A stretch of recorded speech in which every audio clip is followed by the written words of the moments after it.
What's up? What's up? Just sitting here at Tobiana Army Depot waiting to get loaded.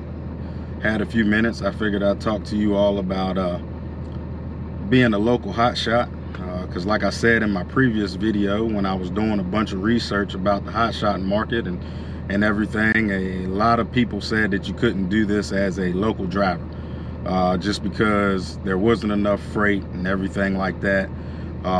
So that's true to a point. It all depends on what area you're in. You might be in an area that's saturated with freight, so then you're able to run some local loads, or you might be in an area that's not so saturated with freight, and it's you got to drive 400 or 500 miles or so to find you a decent paying load. The good thing about me and where I'm located is I can get to a lot of states, a lot of places within a few hours drive. I can get to West Virginia and Maryland and Pennsylvania and New Jersey, Delaware, DC, and North Carolina within a 4 or 5 hours drive. So that allows me to pick up a load, take it to wherever it's going, drop it off, and get back home for the night within my allotted drive time. Some people may be able to do that, some people may not. That's one thing about hotshotting, and also life in general, is what works for me may not work for you, or what works for other people may not work for me. So it's all about finding your niche. I was blessed enough to be able to find something where I can run in all these states and still be home. So that's what I did. I took it and ran with it. If I wasn't able to do so and I had to go over the road, and be home or be away from home for a long time, I might have, changed what my thoughts were about going into hotshot trucking. But they're not. So this is, where I'm at now. And so don't let anybody tell you, once again, what you can and can't do. Like I said, I saw a lot of research saying that it just absolutely couldn't be done. But here I am, a little bit over 4 years later, and I'm still running local stuff. I like to kind of say I call myself regional. I stay within a 250-mile radius. Occasionally I go a little bit over that, but most of the time I'm within that 250-mile radius. That helps on a lot of things. It helps on being out and the expenses you accrue being out all the time. You get good home time because you're home every night. Some places it actually helps on insurance. If you're not insuring your vehicle to go across the entire United States, a lot of times it's cheaper based on the radius that you travel within your from your home base. So it allowed me to save some cost on all that. So keep that in mind, if you're thinking about being a local hotshot or over the road. Look at, before you jump into the business, look at your freight market. Look where your freight's coming from and going from. Myself personally, I did hit a lot. And I did hit a lot because a lot of times I'm trying to get back home and there's not nothing where I'm dropping off to pick up and go back towards home. Sometimes it works, sometimes it doesn't. But if I do have a load that I can pick up and take back home, I do that. Occasionally I'll have to stay out a night, but I usually get a hotel when I do so, just because I keep a lot of equipment. My toolbox in my truck is full, my toolboxes in my trailer is full. I got my back seat full of extra equipment, so I don't have any room to sleep in the back of my truck. So I normally get a hotel. So for me, that's an extra expense that I got to spend if I, stay out. So a lot of times it's cheaper for me to hit home and just pay that little bit of fuel money to get back home than it is to stay out waiting on a load, getting a hotel or what have you. So that's just another thing, that I thought about when I was jumping into this business. So, it's all about what your freight market is, what your home life is, what you want to do with the trucking market. And if it's there and you can do it, great. If not, you might have to find yourself another solution. If sometimes it's kind of hard, if you want to do something, it just might not be there. It might not be there at that time. You got to put it on the back burner, sort of like what I did. And then the right time came, and I jumped into it. A lot of people ask me about my deadheading and everything like that. As far as money goes, You know, yeah, it'd be nice to have a backhaul, you know, going back home, taking me back home. But since that's not always the case, I'm perfectly fine with that. The customers that I do run for, they know that, you know, they're going to get a dedicated truck, and it's going to get picked up when I say, and it's going to get dropped off when they ask. So they normally pay me a pretty good rate to take the load up there in the first place, to where if I have to deadhead home, it doesn't hurt my pockets that much. So that's also another thing, you know, you want to think about if you're trying to stay local or not.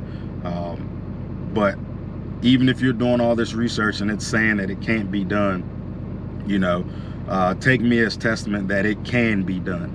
I'm not saying everybody can do it, because that's just not the case, but it's not impossible. It can be done.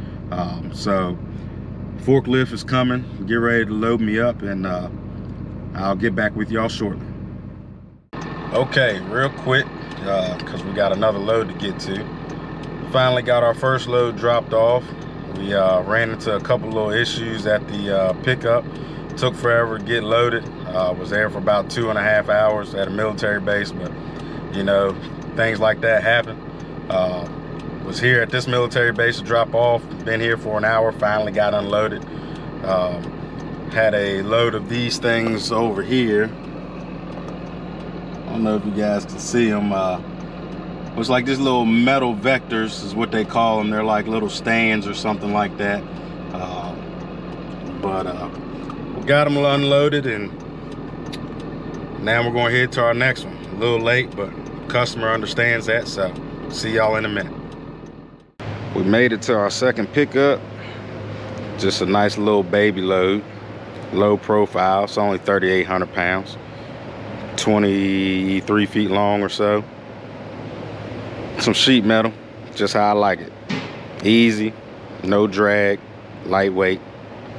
We'll get this thing strapped and tarped. I'll be back with you.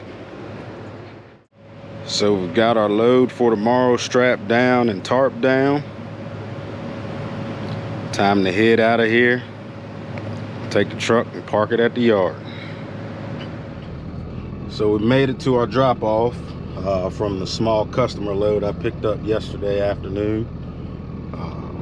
Get up here up top of this hill and they'll unload us. I've already untarped and unstrapped everything. That way it'd be a quick offload. That way I can get back to my customer and pick up my next one.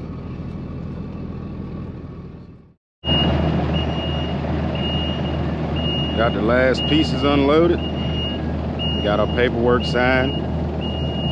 Now we gotta back all the way back down there. Always making it easy for us. We'll get out of here and off to our next one.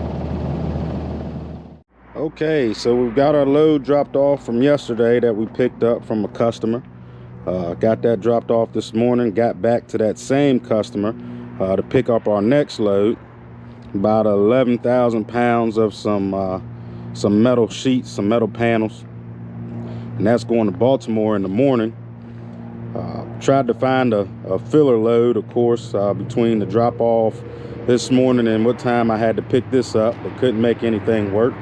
So I just went ahead and picked this up early, came back to the yard, and you know, now I'm back at the yard and we have an early day. So, you know, I'll take advantage of this early day and get some other errands done while I'm at it, and we'll head back at it in the morning.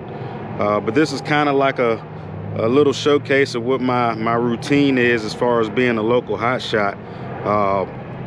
You know, if my customer doesn't call me, one of my customers don't call me, I try to do some filler loads, whether that's from some brokers that I know, or whether I'm searching on the load board for something that's going to get me to and from in between loads that I have from my customers. Like I said before, because of that, if I don't find a load and I come home, I do deadhead a lot. But that was one of the things that I knew was going to happen when I started this business up. I knew I would be deadheading a lot in order to be home every night. But with the amount of profit that I make off of the loads that I take from my customers, I put that in my rate, and they understand that, and they know that a lot of times if I'm going somewhere for them and I got to come right back, to get another load from them. They know that I'm probably not going to find a load in between, so they're willing to help me out on the rate there, knowing that I got a deadhead back to pick up another one of their loads. Now, not all customers or all places, all shippers are going to be that willing to do so. I've just been blessed enough to have some customers that that don't mind doing that. So, you know, to reiterate, yes, you can be a local hotshot. It does work, but only if the market demands that, or if that's a market need. Not everybody's going to be able to do it, because not where everybody's located has the amount of freight to allow you to be a local hotshot. I've just been blessed to be in an area that I can reach a bunch of states or a bunch of areas within a few hours drive, and I have a lot of customers around here that are able to give me their freight to do so. So don't be afraid to go out and network a little bit and see what's in your area to determine whether or not you can be a local hotshot. Like I said before, and I know I'm kind of repetitive, but you know, don't take somebody else's word for it. You got to do your own research. And like I said, just because I do it or somebody else does it, you know, it doesn't mean that you can't. Or there might be some things that you can do that I'm not able to do, or somebody else is not able to do. So it's all about what works for you. And you got to keep that in mind when, you know, whether you're starting this business up or whether you're in the business now and you know, struggling, or whether you're doing good and you're just, you know, looking for some things to open up some more opportunities. It's all about what works for you. So I hope you guys have a great day. Have a great week. As always, stay prayed up, grind hard, and stay humble.